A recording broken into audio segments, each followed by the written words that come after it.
Hello, welcome to Telugu capital TV. నేను మీ రవి. ఈ రోజు మనతో ప్రముఖ హైకోర్టు అడ్వకేట్ శ్వేత గారు ఉన్నారు. నమస్తే మేడం. నమస్తే అండి. మేడం, డైవోర్స్లో గ్రే డైవోర్స్ అట, ఏంటి ఇది? కొత్తగా వింటున్నాం మనం పేరు. గ్రే డివర్స్ అని, రెడ్ డివర్స్ అని, బ్లాక్ డివర్స్ అని ఎవరికి నచ్చిన పేర్లు వాళ్ళు పెట్టుకుంటున్నారు. I'm not bothered about all those names. కానీ ఈ ఏజ్ 45 years ప్లస్ తర్వాత, 40 years ప్లస్ తర్వాత డివర్స్ రేట్ అనేది కొంచెం పెరిగిపోయింది. ఇంతకుముందు వెస్ట్రన్ కంట్రీస్లో ఈ ట్రెండ్ ఉండేది, బట్ ఇండియాలో ఎందుకు ఈ మధ్య కాలంలో ఎక్కువ పెరిగిపోయింది అని అంటే, మనం నిదానంగా వెస్ట్రన్ కల్చర్కి మనము అలవాటు పడుతున్నాం ఫస్ట్ ఆఫ్ ఆల్. అండ్ ఈ అంబిషియస్ లైఫ్, ఏదో సాధించాలి, డబ్బు సంపాదించాలి, రిలాక్స్డ్ లైఫ్ బతకాలి తర్వాత ఒక ఏజ్ తర్వాత అనే ఒక్కొక్కల లైఫ్ స్టైల్ ప్లానింగ్ ఒక్కొక్కలాగా ఉంటుంది. సో దీంట్లో ఏమవుతుంది అని అంటే, రన్ టువర్డ్స్ దట్ మనీ అయి ఉండొచ్చు, గోల్స్ అయి ఉండొచ్చు, ఎయిమ్స్ అయి ఉండొచ్చు. ఆ పరుగు అనేది ఆగట్లేదు ఎక్కడ. ఆల్దో 50 years వచ్చిన తర్వాత కూడా ఇంకా సంపాదించాలి, లేకపోతే ఇంకా ఏదో అచీవ్ చేయాలి అనేది యూజువల్లీ మెన్ అండ్ ఉమెన్లో మనము ఆడవాళ్ళల్లో మగవాళ్ళల్లో ఇద్దరిలో చూస్తున్నాం. ఇక్కడ ప్రాబ్లం ఎక్కడ వస్తుంది అని అంటే, ఆఫ్టర్ 40 years, ఓకే, ఇనీషియల్గా టిల్ 40 years అమ్మాయిలు చాలా ఎనర్జెటిక్గా ఉంటారు, పెళ్ళిగాని అమ్మాయిలు చాలా ఎనర్జెటిక్గా ఉంటారు. అమ్మాయిలకి పెళ్ళి అయిన తర్వాత, వెన్ విమెన్ గెట్ మ్యారీడ్, పిల్లలు పుట్టిన తర్వాత వాళ్ళ బాడీకి చాలా చేంజెస్, బాడీలో చాలా చేంజెస్ వస్తాయి, కొంచెం వీక్ అవ్వడము అనేది మనం యూజువల్లీ గమనిస్తూ ఉంటాం. సో ఈ ఆడవాళ్ళు 40 years తర్వాతకు వచ్చేసరికి women get in to 40s, వాళ్ళకి మెనోపాజ్ అనే ఒక స్టేజ్ వస్తుందండి. ఈ మెనోపాజ్లో ఏమవుతుంది అని అంటే, వాళ్ళకి మూడ్ స్వింగ్స్, చాలా మూడ్ స్వింగ్స్ ఉంటాయి. బోన్స్ అనేవి బ్రిటిల్ అయిపోతాయి. ఓకే, ఇప్పుడు ఒక చాక్ పీస్ని మీరు ఇరగొడితే ఎలా ఉంటుంది, అలా మెల్లిగా బోన్స్ గుల్లలాగా అయిపోతాయి అన్నమాట. అంత స్ట్రాంగ్ ఉండవు, బోన్ డెన్సిటీ డిప్లీట్ అవుతూ ఉంటుంది. ఏదైతే వాళ్ళు 30s, 40s పిల్లలు కనక ముందు ఆర్ 40 years కన్నా ముందు ఎంత గట్టిదనం ఉంటుందో అది ఉండదు. అండ్ యాక్చువల్లీ రీసెర్చెస్ ప్రకారము ఫ్రమ్ ఏజ్ ఆఫ్ 18 ఏళ్ళ నుంచే ఈ అమ్మాయిల్లో ఉమెన్లో బోన్ డెన్సిటీ అనేది తగ్గిపోతూ ఉంటుందంట.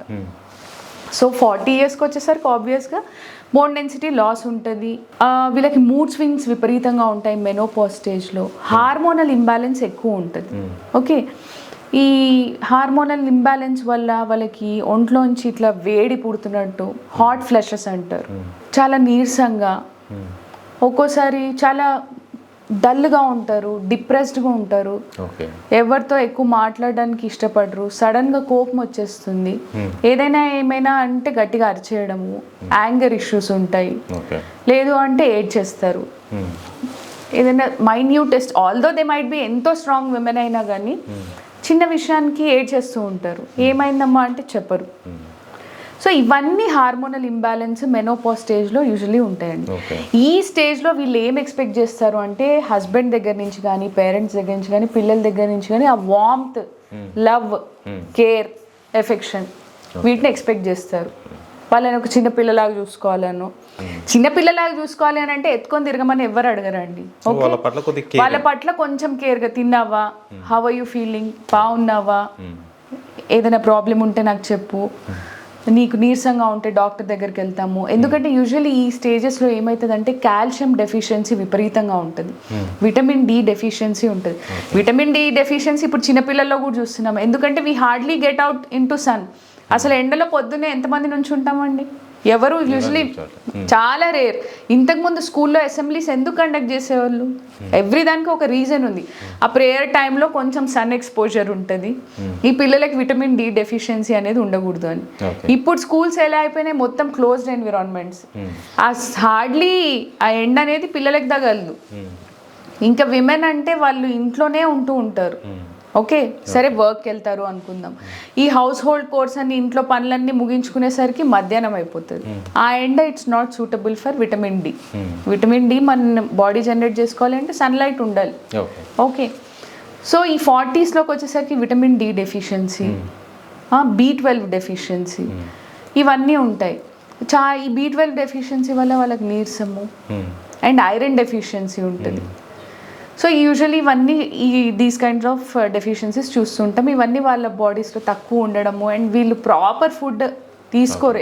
ఎంతసేపు ఇప్పుడు అమ్మ ఉందనుకోండి, అమ్మ ఏం చేస్తుంది, మనకు పెట్టాలి, బాగా తినాలి, వీళ్ళు పిల్లలు బాగుండాలి అని ఆలోచిస్తుంది. కానీ ఆవిడ టైంకి తింటుందో లేదో ఎవరు చూస్తారు? మోస్ట్ ఆఫ్ ది పీపుల్ గమనించుకోరు అసలు. అమ్మ నువ్వు తిన్నావా అని ఎంతమంది అడుగుతారు? తినుంటలే అమ్మ మనకి బాక్స్ పెట్టిందా లేదా, వెళ్ళిపోతాం మనం ఆ హడావిడిలో. దట్ డజంట్ మీన్ అమ్మ పట్ల మనకు ప్రేమ లేదు అని కాదు. సో ఇట్లాంటి టైంలో వాళ్ళు, ఇప్పుడు మీరు ఏజ్ ఓల్డ్ పీపుల్ని చూసినా కానీ వాళ్ళు ఒక 2 నిమిషాలు మాతో మాట్లాడితే బాగుండు వీళ్ళు అని ఎక్స్పెక్ట్ చేస్తారు. తాత బాగున్నావా, అమ్మమ్మ బాగున్నావా అని అడిగినప్పుడు దే ఫీల్ రిలేటెడ్, హ్యాపీగా ఉంటారు, నవ్వుతారా బాగున్నమ్మా అని కూర్చోబెట్టి మాట్లాడుకుంటారు. ఆ వార్మ్త్ అనేది వీళ్ళు కూడా ఎక్స్పెక్ట్ చేస్తారు ఆఫ్టర్ 40s విమెన్ కూడా. కొంచెం హస్బెండ్ కేరింగ్గా కొంచెం టైం నాకు కేటాయిస్తే బాగుండు. ఎందుకంటే వెనక్కి తిరిగి చూసుకుంటే పెళ్ళైన తర్వాత పిల్లలని, కెరీర్ అని, హస్బెండ్ అని అందరు బాగోగులు చూశాను. ఇప్పుడు నేను ఐఎమ్ ఫీలింగ్ లో, నాకు కొంచెం బాగుండట్లేదు అనిపిస్తుంది. ఎమోషనల్గా నాకు స్ట్రెంగ్త్ కావాలి, హస్బెండ్ ఇవ్వట్లేదు ఆ స్ట్రెంగ్త్. అసలు నన్ను ఎవ్వరు సపోర్ట్ చేయనప్పుడు నాకు ఎందుకు ఈ రిలేషన్, ఎందుకు నేను ఎందుకు ఎంత అటాచ్డ్ ఉండాలి అనే ఒక విసుగు, కోపం, అగ్రెషన్ వస్తుంది. అట్లాంటప్పుడు కొంతమంది నాకు వద్దు, ఈ హస్బెండ్ వద్దు, అసలు ఏంటి ఈ ఫ్యామిలీ రెస్ట్రిక్షన్స్ నేను మోయలేకపోతున్నాను, నాకు అవసరమైనప్పుడు ఒక్కరు కూడా నా కోసం నుంచోట్లేదు అని డివోర్స్ తీసుకోవాలనే ఆలోచనలో కొంతమందికి వస్తుంది. సో ఇంతకుముందు జాయింట్ ఫ్యామిలీస్ ఉండేవి. ఇప్పుడు అన్ని న్యూక్లియర్ ఫ్యామిలీస్ అయిపోయినాయి. ఫ్యామిలీలో ఎంతమంది ఉంటారు అంటే 3 ఉంటారు, అమ్మ, నాన్న, పిల్లోడో లేకపోతే పిల్లనో, అమ్మాయో అబ్బాయో, రేర్ కేసెస్లో 4, ఇంకో పాపో బాబు, అంతే తప్ప ఇన్లాస్ కానీ వీళ్ళ అత్తమామలు కానీ వాళ్ళ తల్లిదండ్రులు కానీ లేకపోతే ఇంకా ఆ తల్లిదండ్రులు ముసలోళ్ళు ఉండేవాళ్ళు పూర్వం, వాళ్ళు ఎవరు ఉండట్లేదు. వాళ్ళు ఉండింటే వీళ్ళకి న్యూట్రిషియస్ ఫుడ్ ప్రొవైడ్ చేసేవాళ్ళు. ఇప్పుడు మనకు పండగలు ఉంటాయి.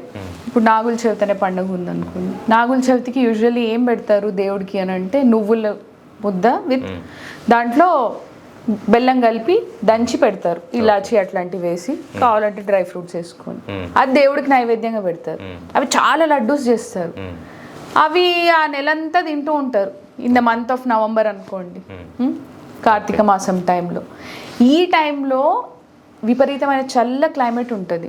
ఓకే, సో యూజువల్లీ అమ్మాయిలకి మెన్స్ట్రుయేషన్ ఇట్లాంటివి ఉంటాయి కాబట్టి, కాల్షియం, ఐరన్ డెఫిషియన్సీస్ ఉంటాయి కాబట్టి నువ్వులు రిచ్ ఇన్ కాల్షియం, ఈ బెల్లము రిచ్ ఇన్ ఐరన్, ఇవి 2 కలిపి లడ్డూలు చేసి ఇచ్చేవాళ్ళు.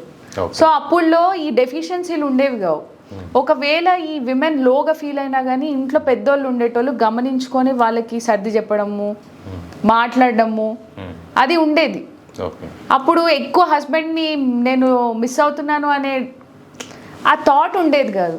ఇప్పుడు న్యూక్లియర్ ఫ్యామిలీస్ అయిపోయేసరికి అయితే పిల్లలు లేదంటే హస్బెండ్, ఇంకెవ్వరు ఉండరు ఈమె కంపానియన్స్. సో ఆమె లోన్లీగా ఫీల్ అవుతుంది, షీ ఐఎమ్ లాస్ట్ అన్నట్టు ఉంటారు. సో ఇవన్నీ రీజన్స్ అండి ఈ ఏజ్లో మోస్ట్లీ ఇండియాలో ఈ మధ్య కాలంలో ఆఫ్టర్ 40s డివోర్స్ అనేది పెరిగిపోవడానికి కారణం.